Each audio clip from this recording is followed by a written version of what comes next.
প্রণয়ের রূপকথা। লেখিকা ফাতেমাতু জনৌসি। পর্ব ৯। দীপ্র, কুঞ্জ আর কণার খাবারের প্রতিযোগিতা শুরু হয়েছে।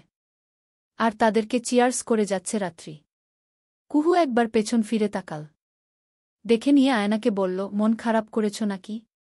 কুহু আসলে ভালো মনের মানুষ। আর ভালো মানুষরা এমনই হয়। এদিকে আয়না কুহুর বলা কথাটা ভালোভাবে তো নিলি না, উল্টো বলল, তোর তো খুশি হওয়ারই কথা কুহু। এমন করে বলছ কেন আয়নাপু?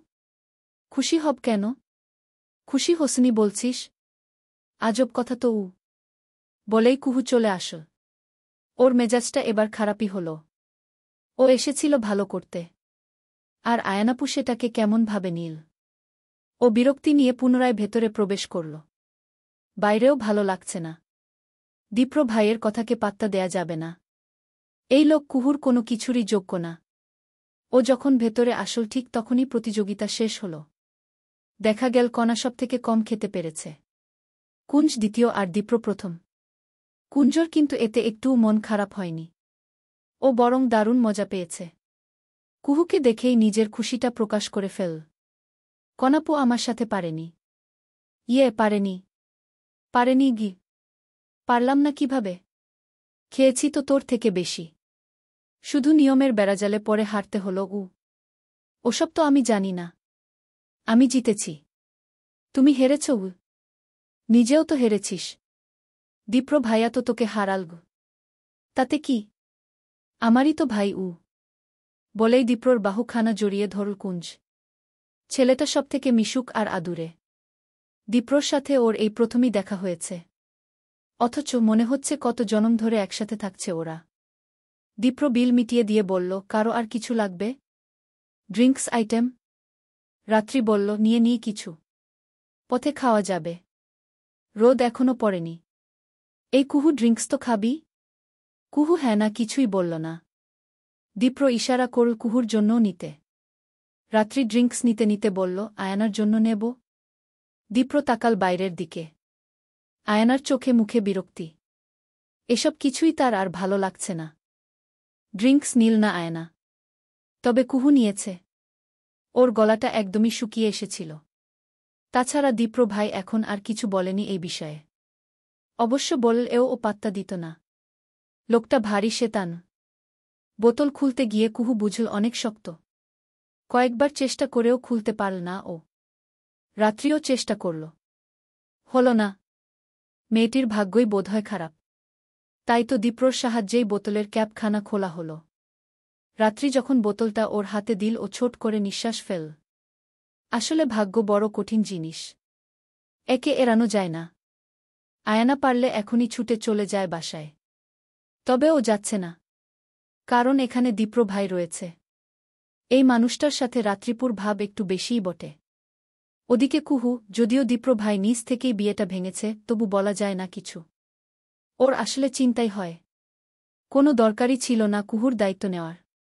ছোট চাচা তো হেডমাস্টার ছিলেন। রোজগার করেছেন নিশ্চয়ই।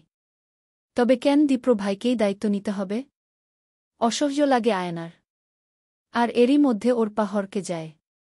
অন্যমনস্ক হয়ে হাঁটছিল। তার উপর হিল পরা। ও চিৎকার করে ওঠে। সেই চিৎকারে ঘুরে তাকায় সবাই।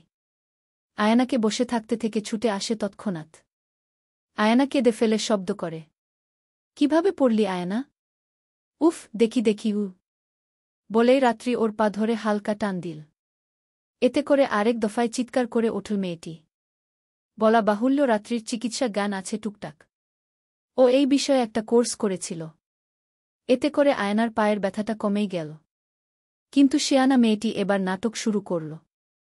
দীপ্র এবার চিন্তিত হয়ে বলল, কি রে, পা ভাঙল নাকি? বুঝতে পারছি না। ব্যথা তো কমে যাওয়ার কথা। জবাব দিল রাত্রি। আয়না কাঁচতে কাঁচতে বলল, কমছে না। মনে হচ্ছে পা খুলে পড়ে যাবে। বলেই মৃদু গোঙানি দিয়ে উঠল ও। কুহুর কপালে চিন্তার ভাঁজ। হিলের সাইজ দেখেই তো অস্থির লাগছে।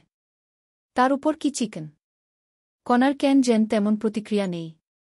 ও শুধু বোনের কানে কানে এসে বলল, যতটা ব্যথা পেয়েছে তার থেকে বেশি ঢং ধরেছে। কুহু বিরক্ত হল। বলল, চুপ কর তো। আমাকে চুপ করিয়ে লাভ নেই। আমার সিক্স সেন্স বলছে দীপ্র ভাইয়ের কোলে চড়ার ইচ্ছে হয়েছে। তাই এমন করছে গি। কুহু আসলেই বিরক্ত হল। তার বোন একটু বেশিই করছে। আর সব কথায় দীপ্র ভাইকে টানে। কেন রে? কি দরকার অমন অসভ্য লোককে সব কথায় টানার? ও চোখ রাঙিয়ে আয়নার কাছে আসল। পা নাড়িয়ে চাড়িয়ে বলল, আর ঘুরতে হবে না। চলো আমরা ফিরে যাই উ। সেটাই ভালো হয় রে। আয়না হাত ধরে ওঠে আয় উ। ওঠব কিভাবে? আমি তো পা নাড়াতেও পারছি না রাত্রিপুগ। বলে আয়না তাকাল দীপ্রর দিকে। দীপ্রর মুখের ভঙ্গিমা স্বাভাবিক। আয়না আশায় আছে দীপ্র ভাই তাকে কোলে নেবে। হয়তো নিত। ঠিক তখনই কুঞ্জ বলে উঠল, আমরা আপুকে হাত পা তুলে ধরে নিয়ে যাই চলো। দুজন হাত ধরবে আর দুজন পা উ। কুঞ্জর কথা শুনে আয়নার ইচ্ছে করল ঠাটিয়ে চোর বসাতে। তবে ভাবনাটা দ্বিগল হওয়ার পূর্বেই কণা দিল আরেক চাল। বলল, দারুণ বুদ্ধিরে কুঞ্জ। চলো সবাই। আয়নাপুকে উঠিয়ে নিয়ে ইউ। বলেই হাত পা ধরে ওঠানোর জন্য প্রস্তুতি নীল কণা। আয়না তড়িৎ গতিতে প্রতিবাদ করে বলল, একদম না। আমাকে উঠতে সাহায্য করলেই হবে। আমি পারব উ। হুট করেই ওর চিন্তা গেল বদলে। বিষয়টা সবারই চোখে পড়ল। তবে কেউ তেমন পাত্তা না দিলেও কণা ঠিকই বোনের কানের কাছে এসে বলল, যেটা বলেছিলাম তাই হল। ফলে তো গেল। তাই তো বলে গরিবের কথা বাসি হলেও সত্য হয়। আয়নাপু বড় শেয়ানা। দীপ্র ভাইকে পটাতে চাচ্ছে। তুই বুঝতে পারছিস না কেন আপু? কুহু জবাব দিল না। স্থির রইল। ও নিজেও বেশ কিছু জিনিস বুঝতে পারে। তবে ও আমলে নেয় না। এখন ও নীল না। নেবেই বা কেন? দীপ্র দেওয়ান তার কে হয়? কেউ না। কেউ না মানে কেউ না। রক্তের সম্পর্কটি না থাকলে এই লোকটার মুখও দেখত না ও। আয়নাকে নিয়ে বাড়িতে ফিরতেই মোটামুটি একটা শোরগোল হয়ে গেল। ওর মা ছুটে এসে একদম কেঁদে ফেললেন। সেই কান্না চল প্রায় 10 মিনিট। 10 মিনিট পর কান্নার বিরতি এল। তিনি দীপ্রর দিকে চাইলেন। এটা কিভাবে হলো দীপ্র? তুই সাথে থাকতেও কিভাবে পড়ল? কতটা অযৌক্তিক প্রশ্ন। আয়না তো ছোট বাচ্চা নয়। এমন ও না যে তাকে কোলে রাখা হয়েছিল। আর সে কোল থেকে পড়ে গিয়েছে। দীপ্র একটু গলা পরিষ্কারের মতন করে বলল, ও হিল পড়ে গিয়েছে মেজো চাচি। কিভাবে পড়ল সেটা তো আয়নাই ভালো বলতে পারবে গুই।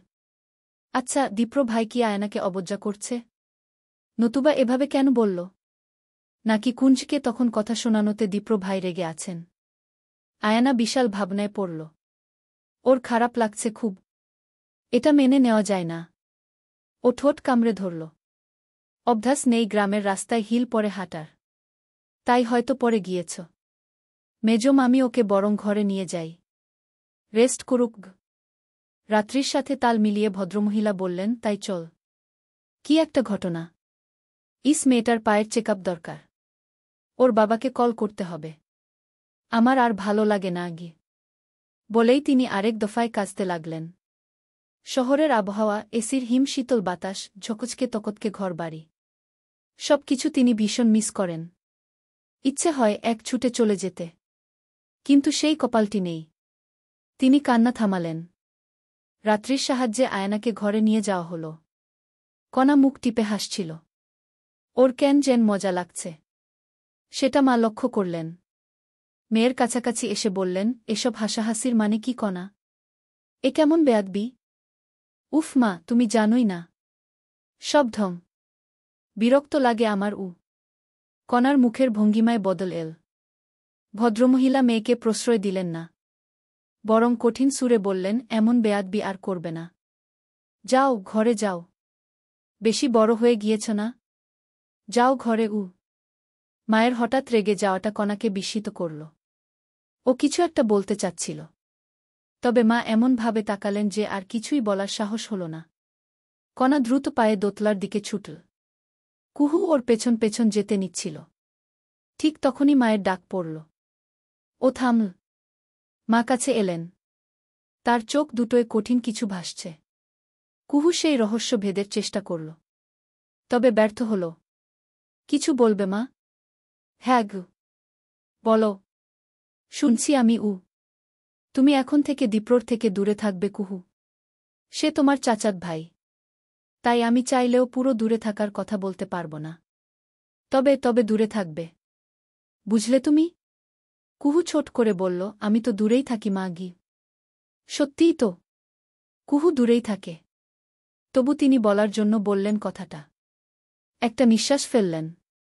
এগিয়ে এসে মেয়ের গাল ছুঁয়ে বললেন, একটা ভুল হয়ে গিয়েছে। তোমাকে দীপ্রর সাথে বিয়ে দেওয়ার সিদ্ধান্তটা আমাদের অনেক ভোগান্তি দেবে। তবে এটা ধরে বসে থাকলে তো চলবে না। তুমি পড়াশোনায় মন দাও কুহু। আর কেঁদে লাভ নেই। অনেক তো কান্নাকাটি হল। তোমার বাবা নেই আজ কতগুলো দিন হলো বলো তো গু। বলেই কেঁদে ফেললেন নারীটি। কুহু কি বলবে বুঝল না। শুধু তাকিয়ে রইল। একটা সময় পর অনুভব করল ওর খুব ইচ্ছে করছে মাকে জড়িয়ে ধরতে। কিন্তু দ্বিধা কাজ করছে। পরিবারের বড় মেয়ে হওয়াতেই এই দ্বিধা। ও চাইলেও মাকে জড়িয়ে ধরতে পারল না। তবে মাথাটা নত করে বলল, দীপ্র ভাই আমার দায়িত্ব না নিলে তোমার কি খুব অসুবিধা হবে মা? আমি কিছু একটা করে নেব না হয়। ওনার থেকে টাকা নিতে আমার ভীষণ অস্বস্তি হয় গি। টাকা নিতে অস্বস্তি হয়। কথাটা একটু সময় নিয়ে বুঝলেন নারীটি। তারপর বললেন, দীপ্র তোমাকে টাকা দিয়েছে? হ্যাঁ গু। বলনি তো? বলব করে বলা হয়নি। আমি রেখে দিয়েছি। কিচ্ছু করিনি গিয়ে। মেয়ের কথা শুনলেন নারীটি। তারপর ছোট করে নিঃশ্বাস ফেললেন।